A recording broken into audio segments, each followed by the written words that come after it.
today by Tim Westergren, founder of Pandora. Thank you very much for being with me. Sure I'd like to hear a lot about the evolution from your first experience with music through to where we are today with this amazing company, Pandora. Play a little pool, chat about the product, chat about music in general, your passions in your life. People know you as the founder of Pandora, but you do many more things. You're a musician, composer, as well as an entrepreneur. How were you introduced to music, and how did you get passionate about that? Well, I started playing piano when I was about 7 years old, I guess. We bought a piano, and I sort of took to it. And I did that kind of self-taught for, kind of all the way through high school, actually. Began writing music. I played in a few bands when I was in high school. Got to college, and that's when I started really studying music theory and kind of really trying to understand what I was doing on the piano. And also started getting interested in recording technology, which was really just starting to kind of blossom around that time. I was just really enamored of that and spent the last couple of years of college essentially buried in learning instruments, learning theory, and learning recording technology and kind of the computer piece that was adjacent to that. And so by the time I graduated from college, I was just hell-bent on getting involved in music in a serious way, professionally. So you saw that as obviously a career in music. A lot of the young people are passionate. They don't know how to turn that passion into income so they can just pay the rent. I don't think I was much of a model for career development in music. And I actually think it's a mistake for many people to try to make a living at music in the beginning. I eventually held part-time jobs, which I think was really the right answer for me, while I experimented with all these different sort of musical vocations. And what was kind of your first taste of success, or where you started to feel like you were on the right track? I really sort of got my legs under me as an entrepreneur when I segued out of being in bands to becoming a film composer. The film scoring is really where the idea for the Music Genome Project was hatched. Oh, okay. And that was a real precursor to Pandora. As a film composer, I spent a lot of my time thinking about how music was constructed, because you tend to do that when you write music for film, because you're very deliberate. It's a very calculating form of composition. And you also spend a lot of time trying to figure out the musical preferences of a director. So to be successful as a composer, one of the things you have to get good at is being able to understand someone's musical taste quickly. That was sort of an informal genome. Right, I mean, that sounds like genome as a baby before it really... Wow, that's pretty cool. That was where the idea was hatched, and that idea sort of popped into my head sort of more fully formed in 1999. All right, you want to play some pool? Sure. Let's do that. Sounds good. You said you worked on different jingles and stuff first. What was kind of the progression of scoring commercials or movies? Well, jingles was the very beginning. I started chasing down students to do films, to do student film. And students don't have any money, and there's tons of projects. They want a good score for their movies, so there's opportunity, but it's how I learned to do it. Filmmakers are pretty forgiving if they're not paying you anything. You get to start, working on them, and you learn how to do it by doing it, and then you sort of gradually claw your way up to do more and more sort of better films. Some of those students graduate and actually start working on real movies, and then you finally get a chance to do a picture with a budget. Yeah, it's a very, very competitive business. You got to work a long time for nothing to get a reel so you can get paid. Earlier you had spoken about how this cultivated the Music Genome Project as a way to figure out what other people like from music. Yeah, and I wasn't really consciously aiming towards that. The idea just popped into my head one day as a consequence of all this stuff.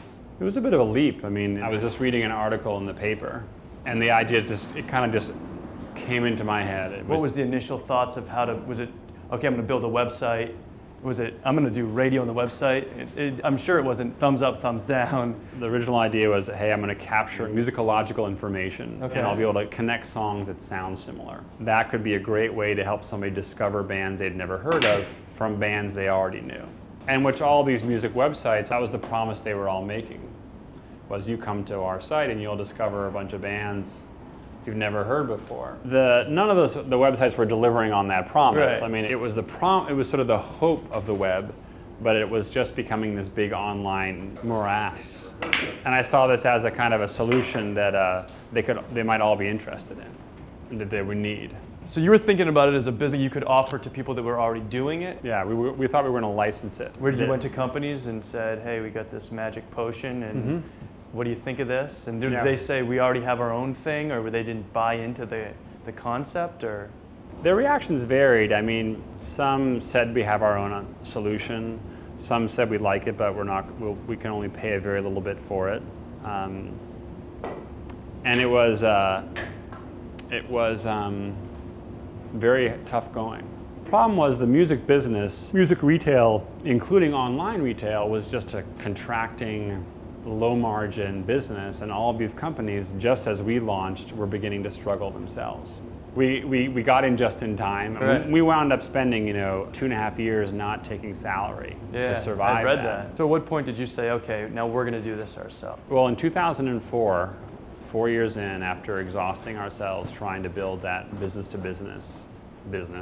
I finally raised a big chunk of venture money, really based on the idea that this is a really powerful, big piece of intellectual property they built. They haven't figured out what to use it for yet, but we're going to. It was more of a valuable asset, big market, big problem, and markets coming back that sort of led to that investment. And we pointed the company towards Pandora. Yeah. Congratulations. Thank you.